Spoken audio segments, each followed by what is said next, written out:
Okay, everyone, thanks for coming on a lovely spring day. So it's a great pleasure to invite Anna to come and speak to us here. Anna is a speech and language therapist and a senior research fellow in psychology and language sciences here at UCL. Her clinical academic journey started at UCL, and then you were in the NHS for a bit, I think, and then you went to Australia for reasons that may become clear, I don't know. And you did a master's there? I did, yeah. And then you came back and south of the river, I think, the Morsley. Yes, yeah. And then finally, as always happens with these things, gravity came back to UCL to do your PhD. Indeed. With Suzanne Big and Jason, who's in the audience here. Yeah. So I think in rehabilitation we're used to dealing with patients with acquired brain injury. And we don't think about people with degenerative disorders, and I don't really know why that is. We don't often do rehabilitation for people with Parkinson's disease or people with dementia, and it's not as if they can't respond to therapist-delivered therapy, so perhaps you'll give us a reason to start treating them. I hope so. Thank you anyway. Thank you so much for that lovely introduction.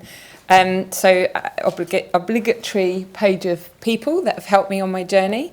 But yes, you've kind of summarised. I thought, given there were so many clinicians and allied health here, I thought I might explain why I decided to do research, because I did start off as a speech and language therapist. I studied speech and language therapy, and I'm from London, so I couldn't leave. It was a bit tricky to leave. So I went to UCL and did my undergraduate speech and language therapy degree at UCL, and then started working clinically, and I've worked across a lot of London: East London, Romford, Ilford, Barking, Dagenham, Enfield, Barnet, all the best places. I managed to work in St Albans, so just outside the M25, and then realised that perhaps I should travel a bit further, so I thought I'd go to Australia.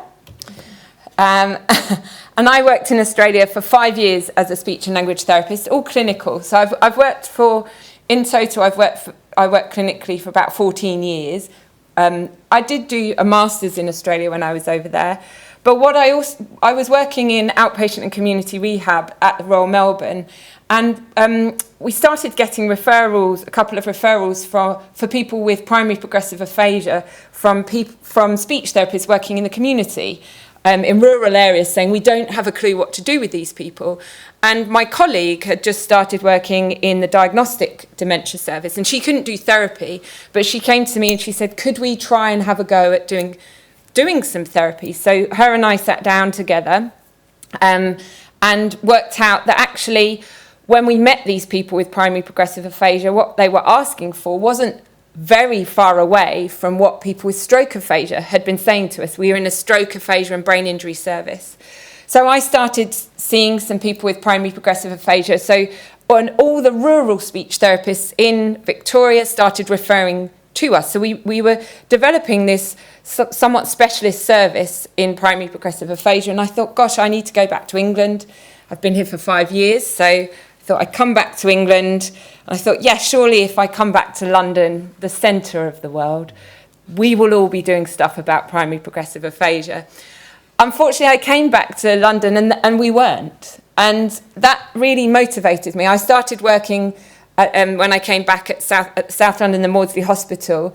And I was invited by the Speech and Language Therapy Practice magazine, the Bulletin, to write an article, and then consequently invited by a speech therapy magazine to do a bit more writing on primary progressive aphasia and the role of speech therapy. And I started thinking, as I'm looking at the research, maybe I could do some of that research. And that's what sent me back to UCL and on this clinical academic journey. And I still do work here at the National. I'm an honorary consultant speech therapist, and I work in the diagnostic clinic, as well as a researcher and a lecturer at UCL, trying to teach the speech and language therapists about the role of speech therapy in dementia and PPA. So let me summarise. Why did I decide to do research? I guess because I knew that the main thing that can help people with primary progressive aphasia, which is a language-led dementia, and I'm going to go over that in a minute, was speech and language therapy. I believed that. Yeah, I was looking at the research evidence that was out there, and I started working with people with PPA in 2006, and up until then, very little intervention research had been done around what we could be done, and it was all about learning single words.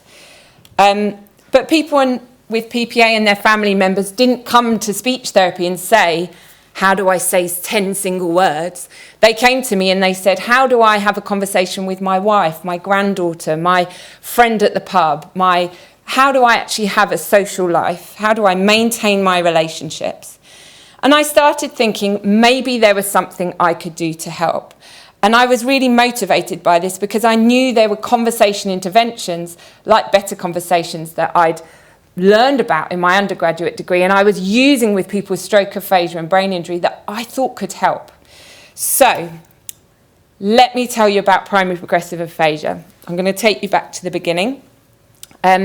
So dementia really encapsulates an umbrella term, just as a reminder. I hope I'm not telling you all what you already know, but dementia is this umbrella term that encapsulates several progressive neurological diseases which cause progressive cognitive impairment, okay? And the most common of those, we know there are around about a million people in the UK who have a diagnosis of dementia, and probably about 65% of those people have a typical Alzheimer's disease. So Alzheimer's dementias are associated with proteins in the brain called amyloid and tau, and then frontotemporal dementias are associated with tau proteins. And these are the proteins that cause and I'm talking to perhaps less the experts on PPA, but perhaps some of you who don't always see these patients, this can be a really complicated area. And to put it simply, these proteins cause a brain atrophy, right? And in Alzheimer's disease, the most typical pattern we see is in a typical Alzheimer's disease where they impact on the atrophy happens mostly in the hippocampi, resulting in a memory-led disease. There are also other rarer types of Alzheimer's disease. Alzheimer's pathology caused syndromes like posterior cortical atrophy, where the atrophy is primarily in the posterior cortices, so people develop a visual perceptual-led disease. These are progressive neurological diseases. These are all dementias. And then logopenic variant primary progressive aphasia. So this is the first of our language-led dementias. And this logopenic variant PPA is associated with an Alzheimer's pathology, an Alzheimer's protein, and people experience the very primary symptom, or the leading symptom they experience is word retrieval mainly, as the main thing going wrong in their everyday life. That's the first thing they notice. So what do we have in frontotemporal dementia? Well, the most typical variant of frontotemporal dementias is a behaviour-led dementia. But we also have two language-led dementias. So we have a non-fluent variant primary progressive aphasia, which is associated or characterised by an apraxia of speech and or an agrammatism. And we have a semantic variant primary progressive aphasia, which is characterised by difficulties in word meanings, understanding word meanings. All right, so here we have our three primary, progressive, language-led dementias. That's what primary progressive aphasia stands for. This is a very simplified version. I'm going to show you a much more complex road map. This is a very complex area. What I've just described, primary progressive aphasia, describes language-led dementias. But these diseases get worse over time as the pathology, I guess, spreads through the brain. We see, I guess, a Venn diagram appearing. Somebody recently said to me, I feel like my wife is a fine wine. She started with non-fluent, but she's also got flavours of progressive supranuclear palsy and corticobasal syndrome, okay? As the disease became more progressed and she developed more motor cognitive symptoms over time. So these are quite complex, in a way, quite complex syndromes, and they become even more complex when I start sharing with you some other terminology that you might see or hear when you meet somebody who has a progressive language disorder. These are different labels that might be used. I think for me, the most important thing is that these are people who come to me in clinic, and the first symptom that they've noticed going wrong in their lives is speech, language, and communication. And that kind of encapsulates the entire disease. And for them in their everyday life, that means they're having difficulties in building and maintaining relationships, having conversations, often doing their jobs. They're often quite young, in their 50s and 60s, talking to their children who are often quite young, teenagers. They're having real difficulties navigating their lives. And often it can take 4 or 5 years for people to bounce around services to really work out what's going on in their lives. So I think part of what I do is trying to unpack all this terminology, but I just wanted to flag this terminology to you because it is quite tricky, and really it was only in 2011 that we really we agreed internationally these 3, and the blue, the green and the yellow diagnostic labels. And they're the most commonly used labels or terminology that we use to describe primary progressive aphasia, certainly in our clinic here at the National. But why is PPA so important? Well, PPA, it is, I guess, a rarer dementia. So conservatively, what we're looking at perhaps maybe 5,000 people, 3,000 to 5,000 people in the UK. That's very conservative, right? But what we know is that people with typical Alzheimer's and posterior cortical atrophy often experience progressive aphasia as a secondary symptom, as do people with frontotemporal dementia, behavioural variant. And what we also know is that those people often report that the language difficulties language difficulties are even more devastating sometimes than their primary symptom, because they've been using their communication to compensate for their primary symptom, and suddenly their walking stick's disappearing, all their ramps are disappearing, and it's really difficult for them to manage. So everything we know about primary progressive aphasia is relevant to that 1 million people potentially with Alzheimer's or with dementia around the UK. I think that's, for me, why PPA is so important, and why the intervention literature is so important, and what I'm going to tell you is too. So just let me simplify it. It's the technical bit out of the way at 6:30 on a Thursday night. I'll summarise it. So primary progressive aphasia, this is your cheat sheet. We've developed it here at the National at UCL. Primary progressive aphasia describes a group of language-led dementias. So if you meet somebody and they report language as their primary leading symptom, they've probably got a primary progressive aphasia. If they're experiencing an apraxia or an agrammatism, if we go up to the top, they're probably presenting with a non-fluent variant of primary progressive aphasia, okay? If that's all fine, but they're having difficulties with word retrieval and repetition, then they're probably living with a logopenic variant of primary progressive aphasia. If that's all pretty good, but they're having problems with word meanings, they're probably presenting with the yellow box, a semantic variant of PPA. So the problem is that all these language-led dementias and all dementia, well, we can say dementia overall, that carries a high disease burden because of the language and communication difficulties, which really contribute to a sense of isolation. And people with primary progressive aphasia and their family members, they're searching for advice. So often in clinic or in research, I meet families and they say, oh, I've been Googling away what communication strategies to use. They're searching for guidance. They're not searching on how to practice 10 or 20 words or how to articulate. They're searching for guidance on how to have an interaction, a conversation. And ultimately, speech and language therapy is the key intervention. So this is what motivated me to do my research. And I started my PhD journey back in 2015 thinking, okay, so what does the research evidence say so far? So in 2006, it was really only word retrieval practice. But by the time I started my PhD, there was a bit more literature. And I did a systematic review, still only found 19 papers on more compensatory or functional interventions.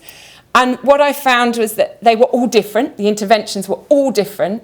Okay, they weren't about training on conversation necessarily, but what they had in common was they focused on enhancing strategies people were already using. They weren't introducing brand new strategies. And all of these interventions were generally including not just the person, but the people around the person, what we often describe as a communication partner. So then I thought, okay, is it just me? Is it just me thinking I need to work on conversation? What are other speech and language therapists doing? So I'm going to unpack this for you. So I decided to do a survey of speech and language therapists around the UK just to check if they could see people with PPA, what are they doing? So I've listed a bunch of intervention approaches along the bottom, and pink represents what people said they were doing, what never doing, and green what they were always and often doing. Now what you can see here is basically they were rarely or never doing the more impairment-focused word practice tasks. But what they were always and often doing was communication training for family members. And when we asked what they were using stroke and brain injury-based resources to do that. Now, we all know the major difference between stroke and brain injury. Alex mentioned it at the beginning, and dementia. Dementia has got a progressive disease trajectory, right? And I've just described a really complex disease. Not only is it a progressive disease trajectory, but people are acquiring new symptoms over time. It's quite complex, and we cannot predict often their pathway because this is quite a rare disease. So we needed to develop a tailored intervention, a communication partner training intervention that was tailored to people with a progressive disease trajectory. So I came back to UCL, where we developed my primary supervisor had developed Better Conversations, and Suzanne Beek, Professor Suzanne Beek, she developed Better Conversations. There's actually a recording of her presenting at one of these talks, if you want to refer back to that. And I decided that we worked together, and we decided, I should say, because it wasn't just me, to develop Better Conversations with Primary Progressive Aphasia. And I definitely didn't do it on my own, just to summarise. I used that information I'd taken from the literature, and I also asked people with PPA and their family members to co-produce the intervention with me. And then we came up with a draft that we put to a bunch of speech and language therapists who came to a consensus on the key components as well and from their perspective. And we did more work with people with PPA and their family members to really refine the intervention before we piloted it, to make sure that as much as possible, this would be an intervention that would meet people's needs rather than me just doing intervention research to people. We wanted to make sure it was developed with people.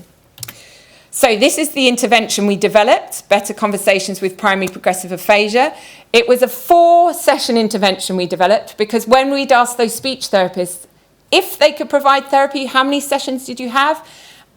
And on average, they had 4 therapy sessions if they could provide therapy. Not many of them could. So we thought, well, this is going to be potentially something that they could implement. So prior to delivering this intervention, the idea is you make a video recording of that person having a conversation with their communication partner. So we record 10-minute naturalistic samples, and I'm going to show you some. Then we talk to people about how conversation works. We share our knowledge about conversation analysis and from conversation analysis research on how conversation can go wrong in conversation when you have communication difficulty. We then show them clips of their own conversations, and we support them to basically analyse those videos, to identify what they feel they want to do more and less of. And we do this because we know from behaviour change theory that actually seeing the impact that you have on another person in a conversation is much more likely to motivate behaviour change than being told. I can tell people, in fact I sometimes do, Professor Warren will attest to the fact I often ask some of our neurologists to speak more slowly in clinic, and they're convinced they're speaking slowly. If I showed them a video recording of themselves, they'd probably realise they're not speaking slowly. It's actually quite difficult to change your communication behaviour. So we also provide the opportunity for practice, and problem solving and planning for that future change, because we know that realistically you can't access any allied health discipline, let alone speech therapy forever. So we needed to equip people with some self-management strategies. So this intervention is underpinned by applied conversation analysis, behaviour change theory, and self-management theory. And we trialled it. I'm going to tell you about our trials and then show you some videos so you can see it in action. So we trialled this intervention. First off, we trialled it because we wanted to know, we've developed this lovely therapy. Can we even do a trial in an NHS setting? Can we trial this intervention? And can we train speech therapists to actually deliver it? We've developed a lovely intervention, but is it deliverable? And can we make sure they deliver what we know are the key components? And can we recruit people? Can we recruit people with PPA to do this? And if we do recruit them in a trial, can we keep them? And do they even like it? I mean, we've designed it with people, but do people like receiving it? And how can we measure the benefits from it? So we planned to do this trial, and we did. We did it across 6 NHS trusts, including this one. And we were able to train several speech therapists. We trained, I think, 11 speech and language therapists, and the treatment fidelity was high. So a treatment fidelity goal of, I think, high is 80% or above, I think, and we achieved somewhere in the 90s, so we're pretty happy with that. We recruited 18 people with PPA. We were a bit disappointed with that recruitment. That wasn't quite what we were aiming for. It took quite a while as well. And we were recruiting from routine speech therapy caseloads. But what we found was that speech therapists were saying, well, they're getting to us too late. They're not being referred soon enough. And we also found that speech and language therapists who we were training were embedded in NHS trusts, but they were being pulled off to prioritise other tasks such as dysphagia management because it also overlapped with the pandemic. So it was a tricky thing at that time as well. So, and we also found that partners were often saying, look, I can't participate in this therapy because I haven't got time to come in person and do it because I've got my own commitments, work and care for others. But we did find for the people who did do the therapy, they thought it was, in fact, they thought it was great. They were almost effusive in their praise, which was really made us realise that we were on the right track. And not only did they say it was good, but we saw it was good. They achieved the goals they set. What they achieved in the goals was paralleled in the videos, pre and post.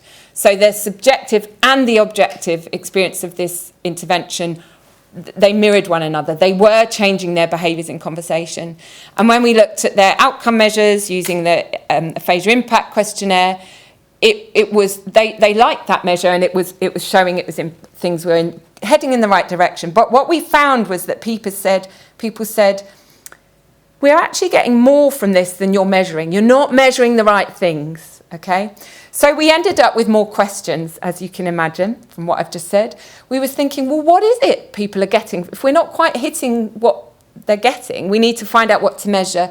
And how many sessions do we need? Some people said they needed less. Some people said they needed more. How can we get more partners on board? Can we deliver it remotely? Would that get more people? And in fact, on this journey, I was seeing many, many more people outside of PPA benefiting from this in my own clinical work. And so we decided to recruit people beyond just PPA with all those secondary communication difficulties. And we decided to recruit people earlier, from at the point of diagnosis. And we are interested in money. We want to know how much, what are the cost implications of this intervention, as well as the quality of life. So the first step, we were thinking about measurement. So we thought, well, let's ask people what to measure. So we undertook what's called a core outcome set project, and I'm only going to show you the middle part of this, which is what people with lived experience told us. And we went to 17 different countries around the world in the end. So we asked people across 17 different countries. We had over 100 people with PPA. We decided to ask people with PPA at this point. And we asked their family members, and we had over 100 family members. And we asked them this question: what would you most like to change about your communication and the way PPA affects your life? Because that was a way for us to encapsulate what to measure in therapy. And interestingly, this is the top 5. So we used a consensus methods. We asked them to rate, and this is what came out as the top 5. So across 17 countries worldwide, and we hit all major World Health regions except for Africa and the Antarctic, but I'm not sure how many humans are in the Antarctic. But so we hit all, other than Africa, we hit all major World Health regions, and unanimously this came out as the top item. People want us to measure. They want us to measure their ability to participate in conversations with family and friends. What we weren't able to establish and agree on is when we took that to the researchers, and we took this to nearly 17 researchers internationally who work in this field, we couldn't agree on a published standardised measure that we could use to measure this. There isn't one out there. So whilst we're targeting the right things and we're measuring the right things, we can't agree on how to measure it. Okay, so we had to move forward though. We had another study to do, another trial. So we decided we needed to refine the intervention. So we refined the intervention to be delivered across 4 stages rather than 4 sessions. And those stages could be delivered across several sessions, or fewer or more. So we're aiming for between 2 and 6. And we've refined it to include information about other rare dementias as well, and we've refined it to be delivered via Zoom. So there were some technical modifications to allow us to deliver it via Zoom. We're not quite at the end of this trial. It's a randomised controlled trial across 2 NHS sites. One site is the National, the other site is Leicester, and we have recruited 50 people so far with their partners. So 50 couples have been recruited to this study in less than a year. And it's been that we've been quite flabbergasted. And we've recruited them, most of them, or a large proportion of them, at the point of diagnosis. And they like it, no matter whether they've got typical Alzheimer's, young onset AD, posterior cortical atrophy. We're getting lots and lots of positive feedback, and we are capturing more care partners. Interestingly, the remote function, we've got very few people who aren't able to participate because of the care partner. And when they can't participate, it's because there just isn't a care partner in existence. Well, I say care partner, I mean communication partner. They just don't have anybody. And only a few people are declining the technology, which is interesting. I expected more people to decline the technology. And people are going for between 3 and 5 sessions. But watch this space. Our feeling is that this delivering it via teletherapy is equitable to delivering it in person, which is really, really useful for our future full effectiveness trials that we need to do to really build confidence that this is an intervention that is going to work for the majority of people. So I'm going to show you a couple of video recordings so you can really see what I mean by this intervention. All right, so this is David and Sheila. So Sheila has a diagnosis of logopenic variant PPA, and this is a video recording we made before they received the intervention. They're talking, I've got subtitles on here, but just to kind of focus you a bit, they're talking about their plans for next week. And they're going to see a childminder who used to look after their children. And I just want you to have a look. I want you to look at this video and maybe look out for something that David, the partner, is doing that is a barrier to the conversation, and maybe something he's doing that might help. He's a facilitator. And the same for Sheila. Is there something that might be a barrier and something that might be a facilitator? Let's have a look at this. If we're going to talk about planning, why don't we talk about what we're going to do next week? Yes. What you're going to do next week. Now, can you remember what you're going to do on Tuesday? I've got it in my book. Well, I'll tell you that Kath is coming. So, yes, Kath is coming. Yeah. So go on. She's going to come round to our place, and then she and I will go and see Flossie. Flossie, that's good. Yes. And what did Flossie used to do? Flossie. No, but what did she do? No, you speak out loud. But I can't think that. Well, she I mean, Ruth and Ben used to go to them when they were children. So Yes. she used to run a, what do we call it? A children's home, Well, not children's home, it was a nursery. nursery. Yes, that was when they were small. And what can you tell me, assuming that if I didn't know anything about Flossie, what would you tell us about Flossie? Does anyone want to watch it again? No, people are not shaking their heads. Don't put me through that. Anything anyone would like to pick out? What do you think you noticed as a barrier? Anything that really... Anyone want to pick anything? Go on. Yes. He was giving quite a lot of information rather than just one simple question at a time. Yeah. So that would be quite a barrier. Absolutely, it's a good one. Anyone, do you think that last question, go on. He's asking questions he knows the answer to. He's asking questions he knows the answer to. That last question brings that together. It's if you didn't know what a child, what would you say? It's a really complex question, isn't it? How would you feel if your partner, friend, sibling spoke to you like this? Homicidal.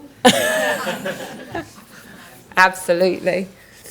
Absolutely. I showed this to a group of people once and someone said, I would slap him. Yeah. So you can start imagining how this would feel. This is the kind of thing I see all the time. This is a genuine clinical video filmed on Zoom. Pretty good. It's not brilliant quality, but it's pretty good. Anyone else seen interactions like this? Yeah? Yeah. Okay. So we showed this recording to this couple as part of therapy. So we did that work I told you about earlier. We told them about conversation analysis. We did actually tell them about test questions and that they exist. And we told them about corrections. And we told them about conversation, but conversation being a bit messy and things like that. And then we showed it to them. And David said to me, oh my goodness, I look like I'm cross-examining a witness. And Sheila said, yeah. You do that every morning as soon as I wake up. You say, what's my date of birth, what's my PIN number, and what's my address? And he said, well, I'm just trying to help. I don't want you to forget all those things. And she said, yeah, I know that, but what I really want is a cup of tea. And I'd really like to just do it like for half an hour a day only, and maybe not with you. Right? It might not surprise you that David and Sheila were both solicitors by background. I always find that very interesting. So we set goals. You can see here, I really didn't say anything. You don't have to say anything as the clinician. We find that actually the most effective thing is to show them that video so they can see the impact on one another. And then having given them this idea and some examples of barriers and facilitators, they can make the judgments on their own communication. And then they can judge what they want to do more of or less of. So we set goals with them in therapy. I can share this with you. So unsurprisingly, perhaps you can see here that David's goal was, instead of asking test questions, he was going to ask opinion-based questions. And we know from a behaviour change perspective, actually, it's really hard to just cut something else out. I don't know if anyone's ever tried to cut out sugar, or for those of you who may have smoked ever, smoking, just like that. Or to cut something out is really difficult. We know it's much easier to do something else instead of something. And he was also going to wait before offering prompting. And this was kind of a collaborative goal, because I don't know if anyone picked up that my favourite moment in that video is where David says, go on, try. And she goes, what? I don't know that. And she makes this beautiful facial expression. And if we actually looked at that video a few times, you'll notice she does things like reaching for a diary. And he says, no, don't worry. So there was so many resources at her disposal. So he was going to wait to give her the opportunity to use those resources, those gestures, that additional information that she knew she had, but she wasn't having the opportunity to use. All right. So these were kind of collaborative goals in a way, co-produced goals. So they were the goals they set themselves. And we did a bit of practice And then this is one of the videos we made in there, so you might recognise this space.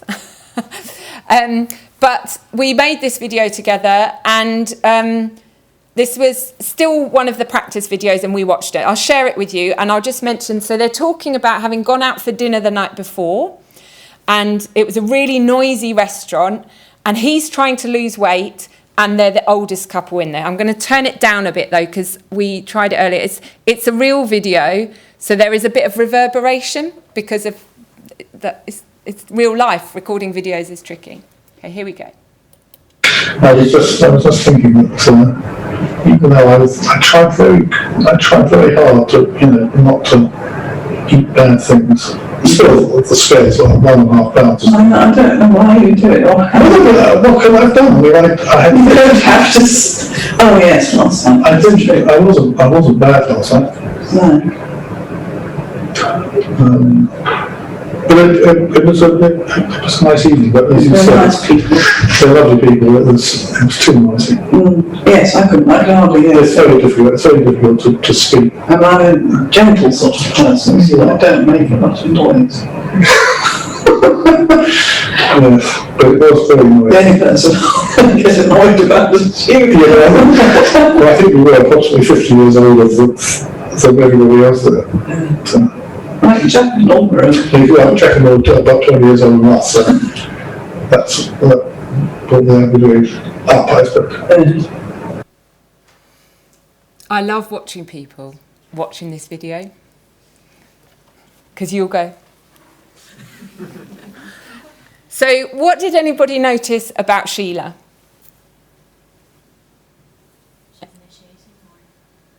Yeah, who said that? Oh yeah, she says so much more, doesn't she?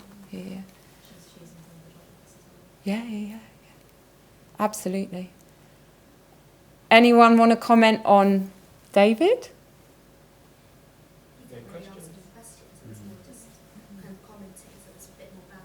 Yeah, he wasn't even asking an opinion-based question, yeah. No, it was totally balanced. So we showed this video to David and Sheila said, this is the kind of conversation we used to have in our 20s. That's my favourite outcome measure in the world. Why do we need any other outcome measures? That for me was the best measure I could have had. So I hope I've convinced you that rehabilitation for primary progressive aphasia, in fact for communication difficulties in dementia, has potential and is worthwhile. Okay.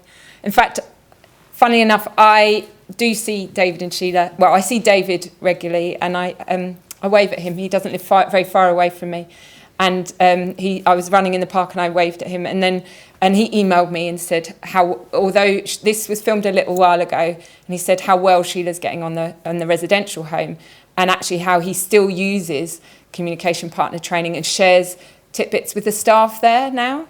To help them reflect on their communication style.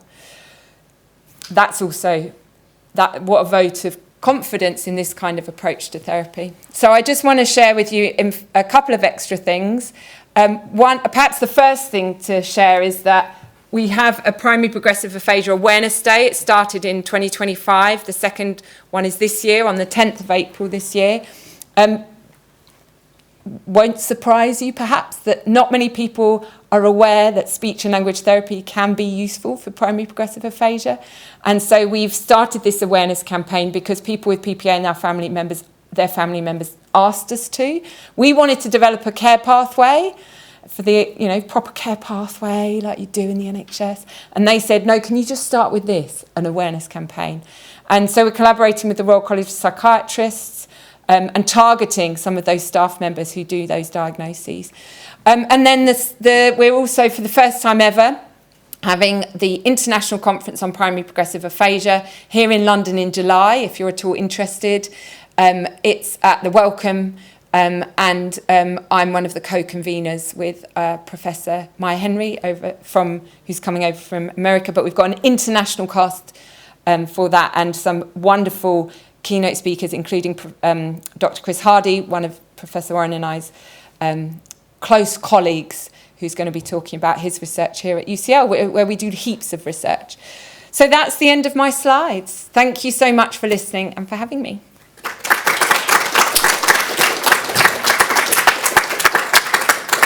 That's great, Anna. Thanks so much. So we have wine and crisps, but first we have questions. Actually, while I have the microphone, can I ask the first question? It's very specific, Yeah. but I was interested that you said you couldn't agree on an outcome measure for participation in conversation. So I was wondering, did you reject the Kagan scales? Not you personally, but did the group reject the Kagan scales? They rejected the Kagan scales because it's not. So the Kagan scales, the first Kagan scale was designed for aphasia. Stroke aphasia, and the second Kagan scale, there has been one designed for dementia, but it's for typical memory-led dementia, so it doesn't take into account any language at all. The other reason we rejected it is because it's been shown to be quite unreliable in inter-rater and intra-rater reliability is poor. We are trying it in some of our UK-based studies because we're interested in the Kagan scales being quite clinically quick, like it's quite it's very quick. So at the moment we are using we're doing something quite labour intensive because we know is actually getting at conversation behaviours. So we make video recordings before therapy and after therapy, and in the current trial we randomise people. We do video recordings pre-therapy, post, or pre-no therapy, post no therapy, and then we're also doing it 3 months later to see. And then what we're doing is we code those videos based on what the goals are that they've set, and we count. Then we do we get masked raters to count the communication behaviours, code and count the communication behaviours in those video recordings, so that we can make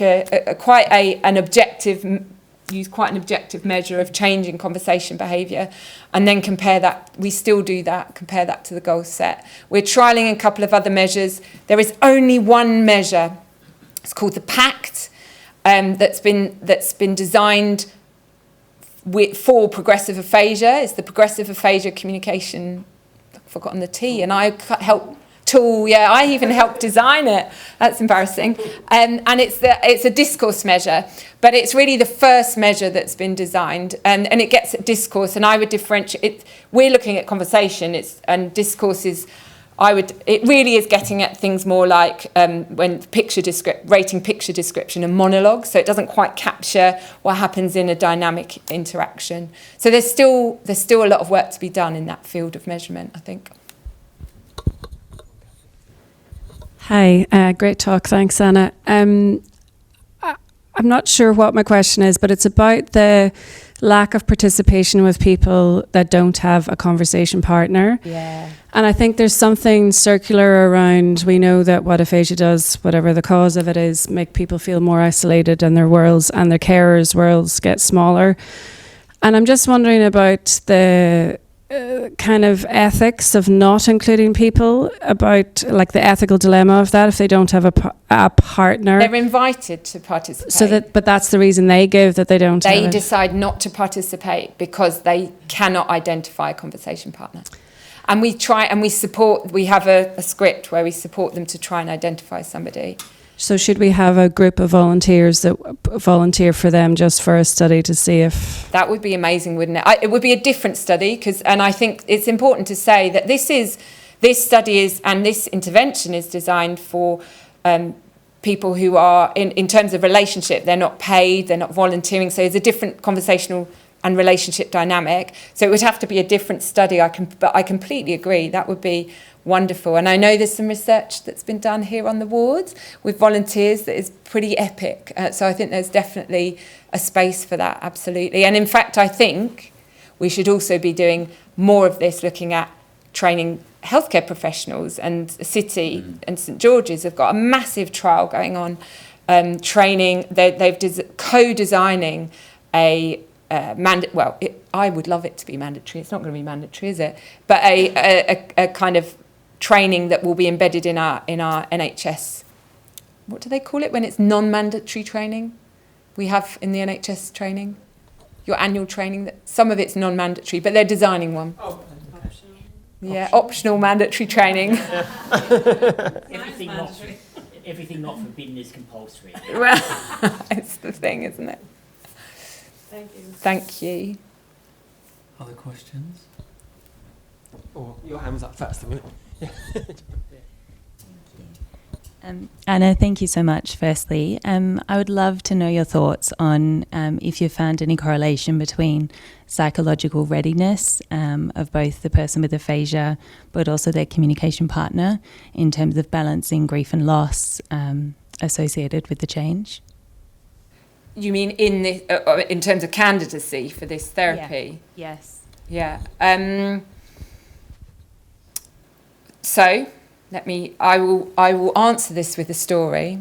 So I met there's a couple I know really, really well, and years ago, I met them many years ago, and the husband has he has non-fluent PPA, and when I met her, she was really interesting. She found it difficult to talk to us. And then she agreed to do communication partner training. And after communication partner training, she said, do you know what, Anna? Before my husband had a diagnosis, I thought he'd fallen out of love with me. I was convinced he'd fallen out of love with me. And then he got a diagnosis of PPA. And I thought, well, I have to stay with him. I'm obliged to stay with him. And I didn't really want to do any speech therapy, but I did do speech therapy because I had to stay with him. And I realised through communication partner training that he'd actually never fallen out of love with me. He had just changed the way he'd communicated with me. And it was revolutionary for her. It gave her back her relationship. It was, in her words, so she did a webinar for rare dementia support in PPA, one of our PPA support groups. So I think this can be a therapy that can support people to, I guess it can support their grief and adjustment and relationships. But I have not had a partner decline to participate because of grief related to the condition. I've had partners refuse because there's a partner actually who decided in this study, our current one, he said we're basically living separately anyway, and that's been going on for 20 years. It's nothing to do with her PPA. So where there was a pre-existing relationship difficulty, and we've had a couple of people with PPA themselves say, I've not told anyone. I've not told anyone yet, and I'm not ready to, so I'm not going to. And that's actually only been one person recently, but they're not in this study, and another person several years ago. But that does happen, yeah. So I don't think it's quite as simple. I think it's quite complex, and I'm really interested in readiness, and I think it is quite complex, though. Does that kind of go somewhere to answering? Good. I also have a microphone. Is it working? Can you tell us more about that? In the what is a conversation discussion, what is important for people to know in that initial conversation, maybe specifically for PPA purposes? Yeah, that's a really good question. So in that section, we've co-designed.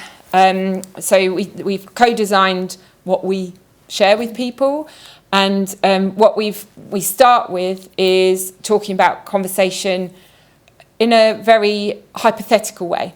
So we talk about what we know about how conversation works in terms of its building blocks. So we give a brief overview of how there are questions and there are answers, and there are different types of questions, and there's ways we know from conversation analysis that all conversation is messy and breaks down, and we have mechanisms in place that we all use to repair our conversations.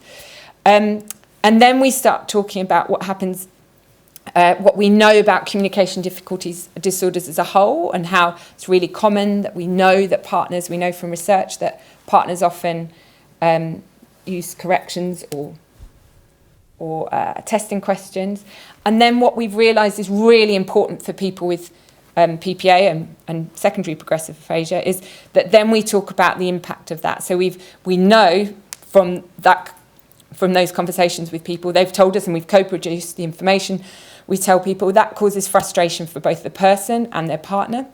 So it might mean that people withdraw from conversations. So we give a balanced view. We need to provide information not just about what the person is doing. So we don't just say, so the person with aphasia, with PPA, experiences word retrieval difficulties, and it takes a long time for them to, there's a long word retrieval sequence. We have to say, and partners often, we know we have to say what partners do. We often say partners often don't know how to start a conversation because they know that if they ask a test question, that they'll definitely get an answer. And we know that partners often will not ask any question, just not bother because it's burdensome. So we have to link, we do know that we have to link what we know from conversation analysis with the impact on how people feel. And then we invite them to reflect on their own conversations. But what we know is we can't tell them. What we know is that we can't say, I've seen this in your behaviour. We know that's not appropriate. And just to add, I have met people where test questions are a normal part of their relationship dynamic. Not many people, but I have met people. And it's really interesting. Best example I could give is where the husband was a police detective. He'd had a brain injury, actually. It wasn't a person with progressive aphasia. And the wife was a head teacher. And the adult children were like, we kept saying, oh, test questions. And they said, no, mum and dad have always been like this. We're like, okay. But the problem wasn't actually the test questions per se. The problem was that pre-communication difficulty, and this has come up in several couples I've met where this has been a pattern, is that, yes, there'd been test questions, but the partner had been able to kind of be a worthy, adversary, and they would bat them away. So they'd have this quite adversarial interaction style, and that was fine. But then the communication difficulty meant that person couldn't be combative in that way that they'd established as part of their conversation style. So we had to really work with them to work out, well, what is it the test questions that are the issue, or is it how are you going to respond to those? Does that make sense? I think we need to be mindful that we're not here to tell people how to have conversations per se, because everyone has a different conversational style. It's about what works for them. Does that?